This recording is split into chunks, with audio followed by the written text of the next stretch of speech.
प्रसंगी 2 दिवसापूर्वी महाराष्ट्र राज्याचे उपमुख्यमंत्री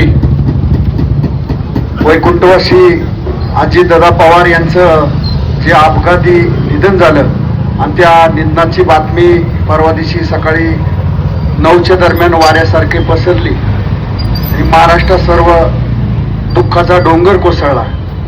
अजितदादांच्या बाबतीत सांगायचं म्हटलं एक माझ्यासारखा तरुण कार्यकर्ते असंख्य दादांच्या या वागण्या बोलण्याच्या आणि कामाच्या पद्धतीत ठेवून राजकारणात समाजकारणात आल्यानंतर दादांचा गुण आपल्यासारख्या सर्व कार्यकर्त्यांनी घेतला आणि सर्व कार्यकर्त्यांच्या महाराष्ट्रातील प्रत्येक गाव खेड्यांवर लक्ष देणारा हा आपल्या पुणे जिल्ह्यासाठी अगदी भांडून निधी आणणारा नवे तर आपल्या लोणी काळभोर गावामध्ये इथून मागच्या काळात असंख्य करोडो रुपयाचा निधी दादांनी दिला. आज दुःख वाटतंय आज सायंकाळी ज्या ठिकाणी दादांची सभा होणार होती त्या ठिकाणी आज दुःख सभा घ्यावी लागते. याच्यासारखं दुःख आपल्या कुणालाच येणार नाही.